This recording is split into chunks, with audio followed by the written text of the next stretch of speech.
नमस्कार। लोकसभा चुनाव को लेकर अचानक से क्यों खलबली मच चुकी है और चौथे फेज का जो आंकड़ा है, सबसे लेटेस्ट आंकड़े हैं, वो चौंकाने वाले सामने आ रहे हैं क्योंकि 10 राज्य 96 सीटें हैं और हार और जीत को लेकर यहां पर 2024 के लिए चौथा फेज महत्वपूर्ण माना जा रहा है। तो किसको बढ़त देखने को मिल सकती है क्योंकि बड़े बड़े अब वादे किए जा रहे हैं और जिसका से अब चुनावी मुद्दे भी बदलते नजर आए हैं। अरविंद केजरीवाल यहां पर जो है अब चुनावी प्रचार कर पाएंगे, तो उसके बाद कितना कुछ माहौल बदला है और जिस कार से अरविंद केजरीवाल ने बड़े सवाल उठाए हैं, उसके बाद जिस कार को लेकर अब नए आंकड़े सामने आ रहे हैं, उसमें काफी चौंकाने वाले आंकड़े सामने आ रहे हैं। अगर बात की जाए तो काफी हलचल यहां पर देखने को मिली है। लोकसभा चुनाव में अचानक से आंकड़ों में बड़ा उलटफेर देखने को मिल रहा है।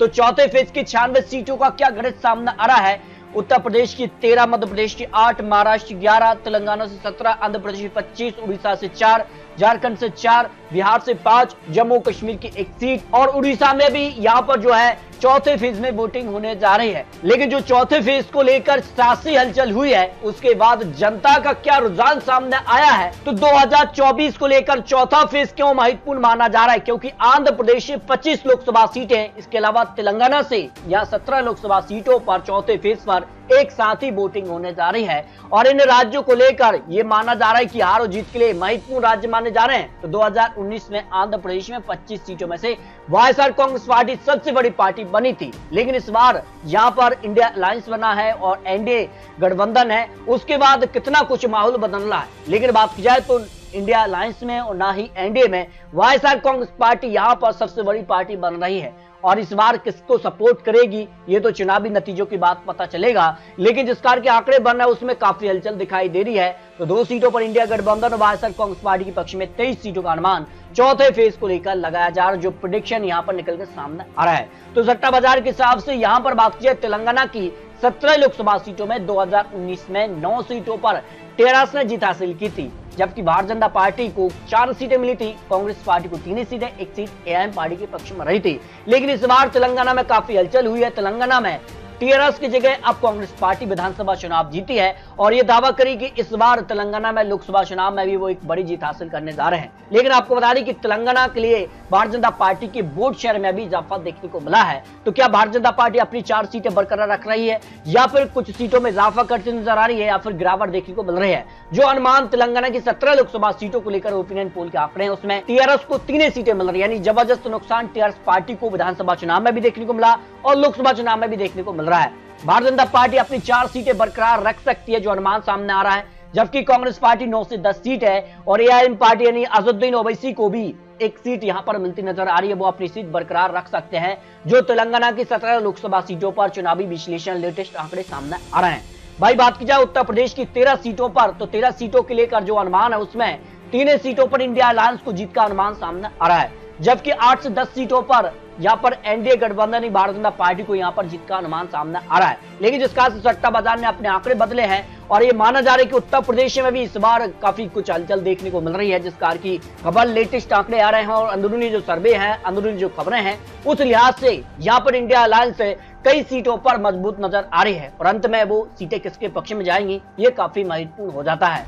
भाई झारखंड की 4 लोकसभा सीटों की बात की जाए तो झारखंड में भी काफी हलचल हुई है और माना जा रहा है कि झारखंड की 4 लोकसभा सीटों में इस बार कांटे की टक्कर देखने को मिल सकती है, जो फलौदी सट्टा बाजार ने भी अपने आंकड़ों में परिवर्तन किया है और उस हिसाब से झारखंड की 4 में से 2 सीटों पर इंडिया अलायंस तो 2 सीटों पर भारतीय जनता पार्टी के बीच कांटे की टक्कर यहां पर देखने को मिल रही है। महाराष्ट्र की 11 लोकसभा सीटें भी निर्णायक हो जाती हैं और महाराष्ट्र में जिस कार की हलचल देखने को मिल रही है, यहाँ कई बार मुख्यमंत्री भी बदले हैं और जिस कार से यहाँ पर शिवसेना और एनसीपी 2-2 धार में टूटी हुई है। और यहाँ पर बात की जाए तो भारतीय जनता पार्टी के साथ सिंधी गुट प्लस है एनसीपी से अजीत गुट, और भाई बात की जाए तो इंडिया अलायंस में यहाँ पर जो है उद्धव ठाकरे और राजनीतिक चाणक्य महाराष्ट्र के बड़े नेता यहाँ पर शरद पवार इंडिया अलायंस में हैं और ये माना जा रहा है कि कहीं न कहीं इसका फायदा सीधे तौर पर शरद पवार यहाँ पर उठाते नजर आएंगे, जिस कार के आंकड़े बन रहे हैं। तो इंडिया अलायंस यहाँ जबरदस्त वापसी करता नजर आ रहा है। 8 लोकसभा सीटों पर इंडिया अलायंस का कब्जा हो सकता है, जबकि एनडीए को 3 लोकसभा सीट यानी के पक्ष में 0 लोकसभा सीट का अनुमान दिखाई दे रहा है। यानी चौथे फेज में महाराष्ट्र में काफी हलचल है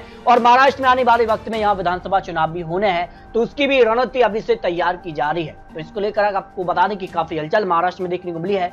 उड़ीसा की 4 लोकसभा सीट की बात की जाए तो यहाँ पर भी सीधे तौर पर कड़ी टक्कर देखने को मिल रही है। हालांकि सबसे ज्यादा या सीटें बीजू जनता दल के पक्ष में, यानी जो यहाँ पर बीजू जनता दल है उसके पक्ष में जा रही हैं। नवीन पटनायक यहाँ के मुख्यमंत्री हैं और लगातार यहाँ कई समय से मुख्यमंत्री हैं। आपको बता दें कि उड़ीसा में यहाँ विधानसभा चुनाव भी होने हैं। इसके अलावा भारतीय जनता पार्टी को एक सीट और एक सीट पर इंडिया अलायंस को उड़ीसा में जीत का अनुमान यहाँ पर हो सकता है। जो 4 लोकसभा सीटों का विश्लेषण चौथे फेज को लेकर लगाया जा रहा है। वही पश्चिम बंगाल की 8 लोकसभा सीट भी काफी महत्वपूर्ण है, जिसका से टीएमसी यहाँ पर मुख्यमंत्री यहाँ पर ममता बनर्जी बड़े बड़े दावे करते नजर आए हैं। केला होवे जैसे बड़े नारों के साथ उन्होंने विधानसभा चुनाव में बड़ी जीत हासिल की थी। लेकिन लोकसभा चुनाव अलग चुनाव हो जाता है और 2019 में भारतीय जनता पार्टी ने यहाँ पर अच्छी सीटों पर जीत हासिल की थी। तो भारतीय जनता पार्टी अपनी जो सीटें हैं वो क्या बरकरार रख पाएगी या फिर और सीटों में इजाफा करती नजर आएगी। 8 सीटों में से 6 सीटों पर टीएमसी का पलड़ा भारी नजर आ रहा है। 2 सीटों पर भारतीय जनता पार्टी के बीच कड़ी टक्कर दिखाई दे रही है। और इसी तौर पर बात की तो पश्चिम बंगाल में इस बार टीएमसी विशेष भारतीय जनता पार्टी ही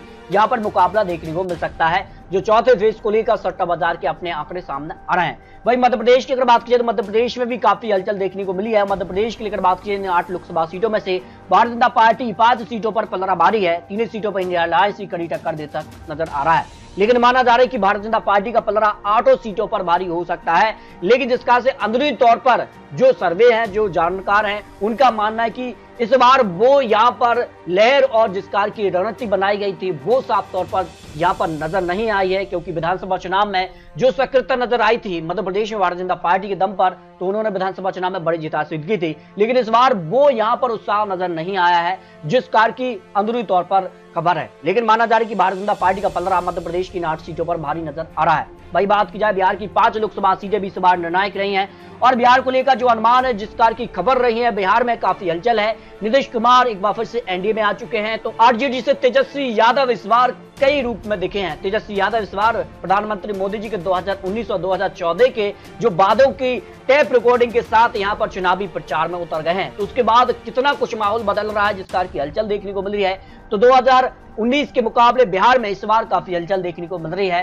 तो जेडीयू पार्टी को सबसे ज्यादा नुकसान की संभावना, इस कारण से इंडिया अलायंस यहाँ पर यानी कांग्रेस और आरजेडी का जो गठबंधन उसको 3 सीटें, जबकि भारतीय जनता पार्टी को 2 सीटों का अनुमान इन 5 लोकसभा सीटों के लिए बिहार में लगाया जा रहा है। जबकि जम्मू और कश्मीर की एक सीट पर भी यहाँ पर चौथे फेज में वोटिंग होने जा रही है। श्रीनगर सीट को लेकर जो सीट पर भारतीय जनता पार्टी का पलड़ा यहाँ पर भारी नजर आ रहा है। जो चौथे फेज को लेकर इन 10 राज्यों की 96 सीटों पर महत्वपूर्ण विश्लेषण सामने आ रहा है। इस तरह से 96 सीटों का जो गणित है, जो अनुमान सामने आ रहे हैं, इस तरह का जो विश्लेषण निकलकर लेटेस्ट आंकड़े सामने आ रहे हैं, तो इनमें 20 से 22 सीटों पर TMC plus YSR Congress party का पलड़ा भारी नजर आ रहा है।